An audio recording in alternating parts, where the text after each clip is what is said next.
Hi everybody! Hello! So today we are doing baking, and what are we going to bake, boys? Scones!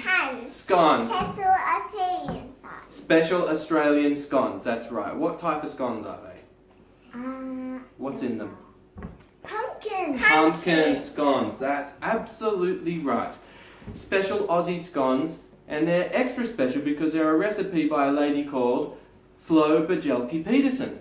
And Lady Flo, you may wonder who she was a very important person in Australian history. She was a senator in the Australian government. She was also wife of the longest serving Premier of Queensland. And she was a cook. And she made a bunch of cookbooks and wrote a lot of articles for the Australian Women's Weekly magazine. And so we're going to cook her world famous scones today, aren't we, boys? Yeah. And we've got our special aprons on, haven't we? Yeah. And we've washed our hands. It's Grandma made. Yes, your grandma made it for you, and you've even got your special chef's hat that grandma made, just for Micah, because he loves cooking most of all, doesn't he, Auntie? Yeah. Okay, so let's get on with it. So, these are the ingredients that you will need to make Flo Bajelke-Peterson's world famous Aussie pumpkin scones. Yeah. Right, and the boys are going to point to the ingredients as we point them out. So first we need a tablespoon of butter. Where's that at, boys? There. Yep. And then we will need a half a cup of sugar. Where is that at? There. Nope, there. Yep, down there. We'll need about a teaspoon of salt. Where's the salt? There. Yep. Then we'll need 1 egg. Where's the egg? There. Yes. Micah, can you please point to the cup of mashed pumpkin? Yes. And it's very important to note in your preparation that you need to boil your pumpkin thoroughly and mash it up and then leave it to cool completely. And we need 2 cups of self-raising flour. There. Yes. And we do a bit of a twist on Lady Flo's pumpkin scones and we add some yummy cheddar cheese. So you can add around about half a cup in the mix and then use the rest to top your scones so that they get a lovely cheesy crust. Yummy. Yummy in our tummy. Very yummy in our tummy. Okay, so we have to combine our dry ingredients and some of our wet ingredients into a bowl. And there is a bit of a method to it, but generally what I've done over the years is just dump them all in. So boys, could you please tip very carefully, Micah, starting with 1 cup of flour into the mixing bowl, please. Okay, very carefully. Make sure it gets in the bowl. We don't want any on the bench. Good, and give it a little tap. Excellent work. And Arthur, could you carefully reach over and do the 2nd cup of flour? Excellent, that's great. Well done. Tap, tap. We want to get it all out. That's right. And then what about, could you please add, Micah, the sugar? Thank you. Very well done. And then, Arthur, could you take with your very clean fingers a pinch of salt? Pinch. Fairly big. And put it in. And Micah, can you take a pinch of salt? Excellent. And if I take a big daddy size pinch, that should roughly be about a teaspoon. We in the Murphy family go to the school of near enough is good enough with cooking, don't we? Yes. You just sort of wing it a bit. You use the recipe as a guide. Okay, folks, and then the next thing you need to add into the mixture is the pumpkin. Now, I think Micah might get that and get ready to tip it as best you can. You might need some help. A little bit of help. Yep, plop, in it goes.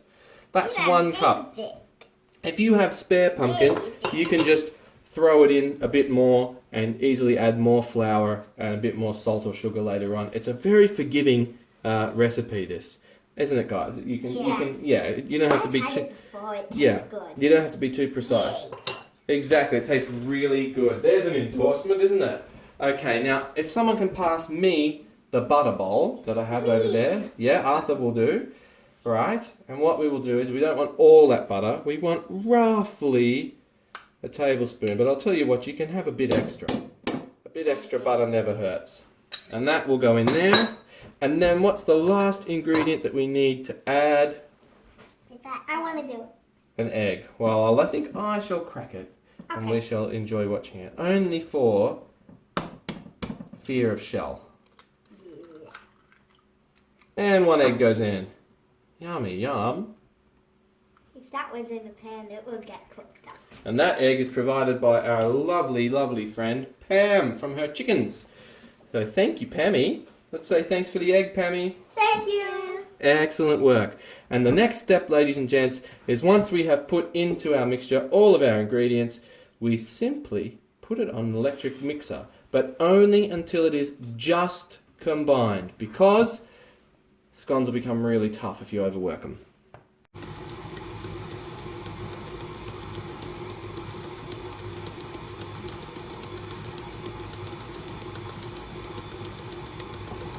It smells great and it looks pretty great. Now we forgot to mention, And it looks like pumpkin. it looks like pumpkin, yeah. Throw your cheese in if you want to add cheese, we just did. And then also, if you really want to, you can put a pinch of paprika and maybe some powdered garlic. But that's not necessary, that's just to taste. Yeah. So, when you are done mixing in your mixer, probably, I think how long were we? About 2 minutes, less, a minute? Yeah. We added a little tiny bit more flour just because it was still a little bit wet. Yeah. But you can then turn out your mix onto a floured board or bench, as long as it's really clean. And you want to turn it over, but you don't want to knead it like bread because it doesn't have yeast, so it'll turn out really tough. So you want to just gently get your floured board and give it a little combining, a little manipulation, be nice to it. And then you want to sort of squish it out. Squish it around like bread. No, that's right. You don't want to knead it like bread dough. Now, that is perfect. And you get it to be maybe a centimetre thick. It really doesn't matter that much. This is not a perfectionist art. This is dad and son's cooking. I'm sure if mummy did it, it would be different. Then you want to take a cup, right? You want to get your cup. You want to flour it a little bit. If you're a smart man, you would... It depends on the size of your cup, how big your scone will turn out more or less.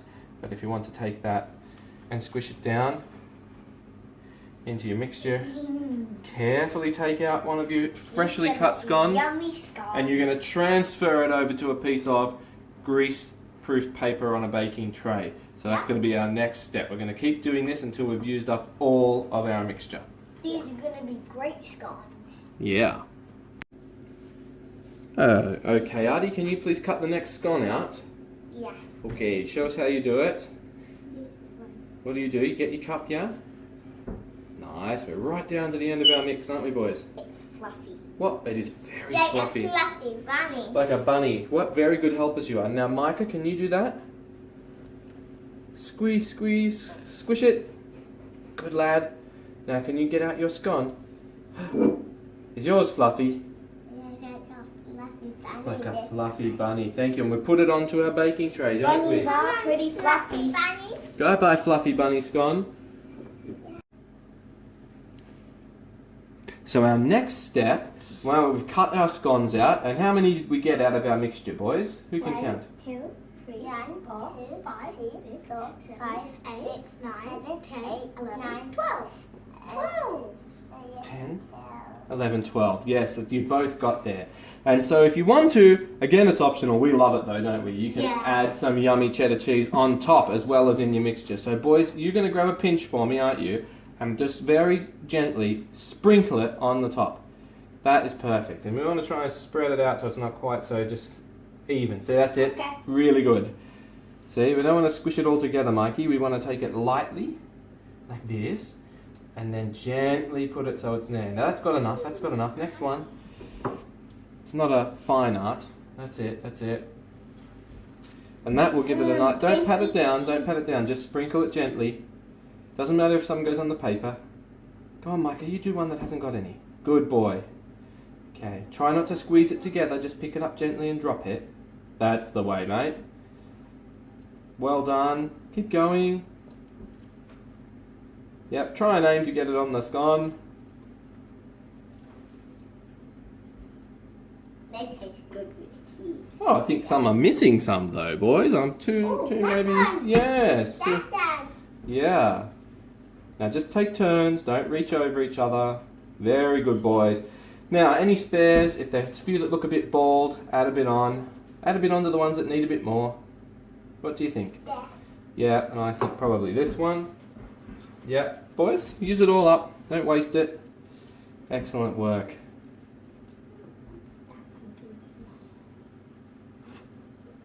Nothing beats a good Aussie scone.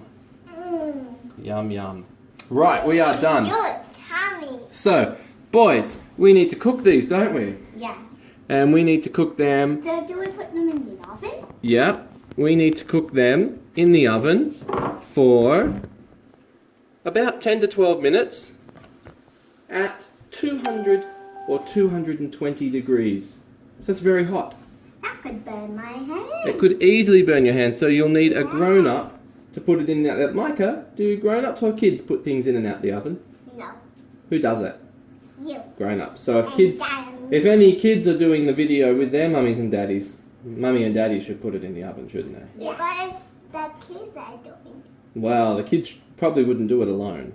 And then we cook it and it's all ready to eat. So we are waiting for our scones to cook and they're in the oven. They smell really good, don't they guys? Yeah. And while we wait, we thought that we would have a little talk about God, didn't we, boys? Yeah. So God is kind of like a really big cook, and we are his recipe that he is making. He knows the recipe, the story of our lives, and we're told in the Bible that he promises to work all things together for the good of those who love him. And so God definitely has a plan for your life, like a cook has a recipe. And God puts different experiences into your life. Some of them, like in a recipe, are salty experiences. Some of them are sweet experiences. Some of them are yummy experiences. Some of them are difficult. Some of them joyful. And they all mix together. And in the course of your life, God puts those ingredients into your life. And then sometimes we are put into a mixer in like God's KitchenAid, where we find that actually all these ingredients are coming together and we don't know why. One day we've got joy and the next day we've got sorrow and we can't figure out the difference. I want you to know God does definitely have a plan for you. He loves you and he cares for you. And you've got to trust in life that the cook knows what he's doing. He knows what he's following his recipe. He knows how to fix things up. He knows that there is a plan with an end goal. Today our end goal was making what, boys? Scones. Scones, pumpkin scones. So we put all sorts of different sweet and savoury ingredients and some That is plain. a happy ingredient. Yes, Yeah. sweet sugar, the pumpkin. And sometimes we put plain ingredients in, like flour, and we mix it all together. And sometimes in life you have to go through a really, really hard time. And I know some people, or a lot of people, are going through that right now, aren't they, guys? Yeah. It's really difficult. And we've been praying for people, haven't we? Yeah. Yeah. We pray every day as a family for people who are struggling, especially in our community, don't we, guys? Yeah. In Longtown and around the parishes and out all the way out to Nickel Forest, we pray for people, don't we? Yeah. But sometimes you've got to go through a really hard patch. And I think, actually, you don't understand it often when it's happening. I think our scones are in a bit of a hard patch at the moment, at 220 degrees. Do you think they might be thinking, oh no, what if the cook leaves me here too long? Oh no! What if I burn? What if it's too hot? What if I can't handle it? And you know what? As the cooks, don't we, boys? We know exactly when to take the scones out. Yeah. We don't want our scones to burn. In the same way, when we go through hardship and trial, God's not unaware. God's not uncaring. God knows, God loves, and he knows exactly when to take you out of the oven for the purposes of knowing when you're done. He knows how much you can handle, and he knows that if you trust him in the process, actually a great good will come out of most hardship and suffering, in that you'll grow and God will fulfill his purposes in your life. So maybe you're in the oven, maybe you're in the mixing bowl, maybe you're on the bench just as an ingredient, maybe you're experiencing a really sweet time, or maybe you've just come out of the oven and you're in a season of real blessing and you're feeling like God's done a wonderful work in your life. And we all go through cycles of that in our lives. There are times when we feel as though God's done with us and we're out of the oven, we're finished. There are times where we feel like we're in the heat. There are other times where we feel like things are coming together in life. And the key in every experience is to trust, even when we don't fully understand, do we, boys? Because we're just human. Yeah. That God knows best, doesn't he? Yeah. Why is that? Listen to God. We should listen to God. Why does God know best? Because he made us. Because he made us and he loves us and he knows Everything. everything. Exactly. And he made the whole earth. and the whole earth and the whole universe and you and he And he loves made you. everything. Yes. Okay, so I hope that helped you guys, and we're about to see how our scones turned out. Okay, so our pumpkin scones are done. Yeah. They smell good? Yeah. You think? They smell like cheese. Yeah, cheesy pumpkin scones. Yeah. And when you cut them in half, they have a beautiful goldeny yellow colour, which is so yum. And you boys ready to do a taste test? Yes, yes, yes. We have absolutely slathered these in butter, haven't we, boys? Yeah. Okay. Hot, yummy, drippy butter, the best way to have them. What do you think? Any good? Let's have a test. Yeah. Mmm. Best served warm, aren't they, boys? Yeah. With butter just dripping off them. But then the butter just melts on them. Yeah, melts all over them. We hope you enjoy. Yeah, and it goes on your nose. We hope you enjoyed our video, and we are praying for you and your family. God bless all of you. And if you make some of our scones, we'd love to see pictures, wouldn't we, boys? Yeah. Okay, bye.